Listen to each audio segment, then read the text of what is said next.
Good morning students.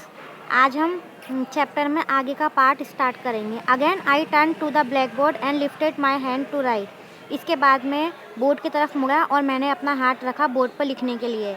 But my mind वास ए black, लेकिन मेरा दिमाग बिल्कुल खाली था।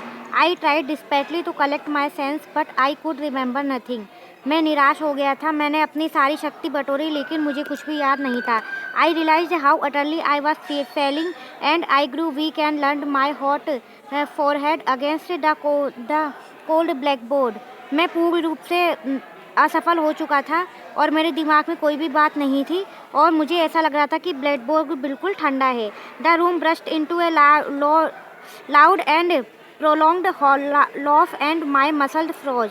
पूरी क्लास में बहुत तेज हंसी की आवाज़ गूंज पड़ी और मेरे जो मांसपेशियाँ थी वो बिल्कुल जम चुकी थी। I sat down and caused my self. अब मैं नीचे बैठ गया और अपने आप को कोसने लगा।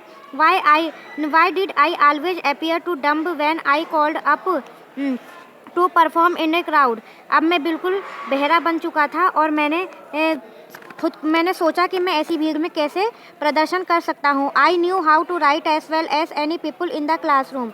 मैं जानता था कि कैसे लिखा जाता है बोर्ड पर जब कोई क्लास में होता है। And no doubt I could read better than any of them. लेकिन और मैं ये बात भी अच्छे से जानता है किस तरह पढ़ा जाता है और लिखा जाता है। And I could talk friendly and expressly van. और मैं बहुत अच्छी तरह से किसी से बात भी कर सकता था और अपनी बातें व्यक्त भी कर सकता था। I was sure of myself. और मैं अपने आप में निश्चित था। Then why did strange faces make me freeze. फिर मुझे अनजाने चेहरे क्यों परेशान कर रहे थे। I sat with my ears and neck burning. मुझे ऐसा लगने लगा कि मेरे कान और मेरा गला जल रहे हैं। Hearing the people around me whisper. मेरे चारों तरफ लोग फुसफुसा रहे हैं। Hating my self hating them. अब मुझे अपने आप से नफरत होने लगी और उनसे भी नफरत होने लगी। Richard Wright.